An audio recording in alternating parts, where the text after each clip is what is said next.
اگر تتلی پکڑنے کی تمنا ہو جائے تو انسان اسے پکڑنے کے لیے اپنے قافلے سے بچھڑ جاتا ہے۔ اسی طرح اگر اللہ کی تمنا ہو جائے تو آنکھ بند رکھنا بہتر ہے۔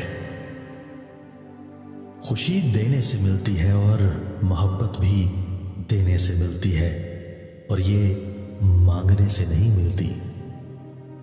وہ عظمت جس کے ساتھ محبت کا عنصر شامل ہے، ہم اس کو عظمت کہتے ہیں۔ وہ قائم رہتی ہے اور دائم رہتی ہے۔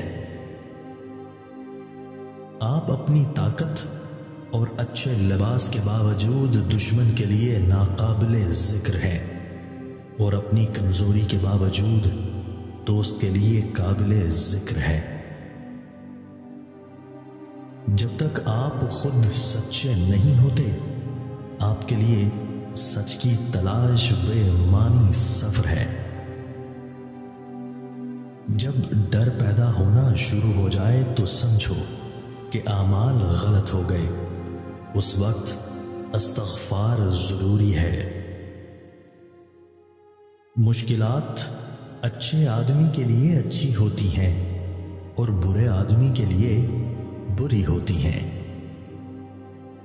رشوت اپنے معصوم بچوں کو نہ کھلانا، ورنہ وہ برباد ہو جائیں گے۔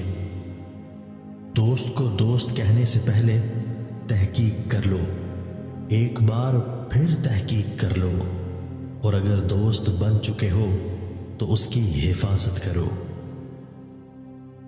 آپ تقاضا چھوڑ دیں، شکایت کرنا بند کریں اور گلہ بند کر دیں تو زندگی آسان ہو جائے گی۔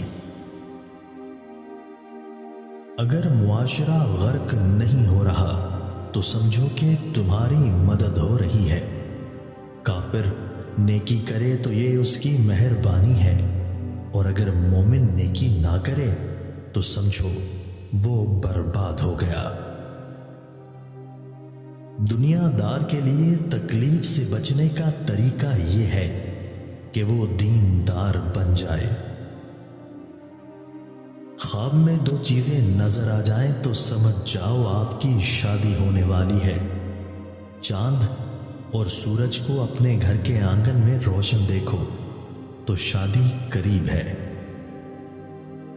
جن کا محبوب فانی ہے اس کے لیے موت افسوس کی بات ہے، اور جن کا محبوب باقی ہے ان کو افسوس نہیں ہوتا۔